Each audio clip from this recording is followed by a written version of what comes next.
वो sales girl कुछ बोल ही नहीं पा रही थी क्योंकि उसके मुंह पर ऑलरेडी उन्होंने कपड़ा बांध दिया था और उसके हाथ को पीछे से बांध दिया गया था।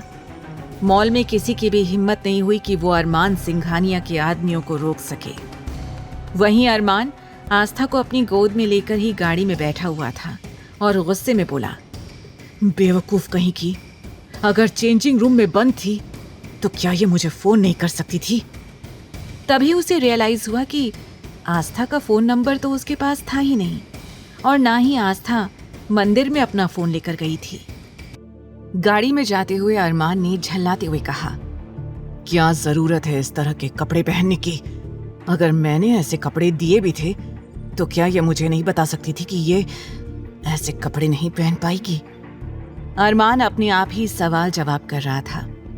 असलियत में वो आस्था की ऐसी हालत देखकर अंदर ही अंदर घबरा गया था और अब वो बस आस्था को होश में आते हुए देखना चाहता था।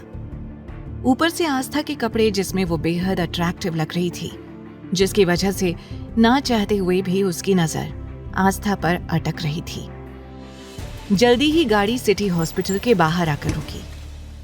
अरमान आस्था को लेकर अस्पताल के अंदर गया और सीधा डॉक्टर रश्मि के कैबिन में आ गया, जो इस वक्त अपनी एक नर्स से बातें कर रही थी। वो घबराते हुए दरवाजे की तरफ मुड़ी। डॉक्टर रश्मि सिटी हॉस्पिटल की एक जानी मानी डॉक्टर थी। वो और अरमान एक दूसरे को अच्छी तरह से जानते थे क्योंकि एक समय पर रश्मि अरमान की क्लासमेट थी। अरमान ने थोड़ा परेशान होकर कहा, रश्मि, तुम इसे देखो पहले। अरमान की बात सुनकर एक पल के लिए रश्मि हैरान हो गई। उसकी नजर अरमान की बाहों में बेहोश पड़ी आस्था पर गई।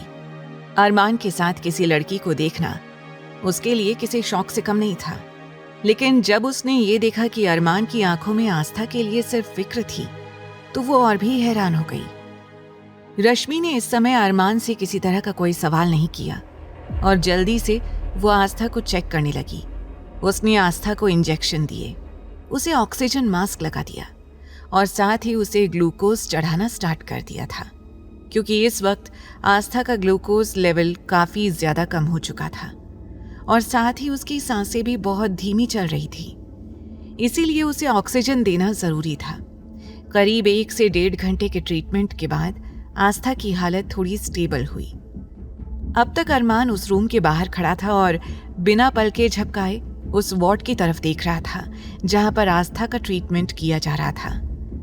उसके मन में बस एक ही बात घूम रही थी, अगर आज आस्था को कुछ हो गया तो दादाजी को मैं क्या जवाब दूंगा?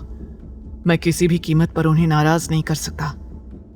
देव को उस सेल्स गर्ल के साथ अरमान के फार्म हाउस पर छोड़कर बाकी चारों भी हॉस्पिटल आ गए क्योंकि इस तरह से अकेले वो आस्था को हॉस्पिटल में नहीं छोड़ सकते थे और साथ ही उन्हें आस्था की फिक्र भी हो रही थी। उन्हें पता था कि अगर उन्होंने अरमान को फोन करके आस्था के बारे में कुछ पूछा तो अरमान उन्हें कुछ नहीं बताएगा, इसीलिए वो सीधा हॉस्पिटल पहुंच गए। जैसे ही उन्हें पता चला कि डॉक्टर रश्मि आस्था का ट्रीटमेंट कर रही थी तो वो थोड़ा रिलैक्स्ड हुए। तभी वहां रश्मि रूम के बाहर आई। उसकी नजर उन 5 पर पड़ी। 5 एक लाइन से उसके सामने खड़े थे। ये नजारा देखकर वो पूरी तरह शॉक्ड हो गई।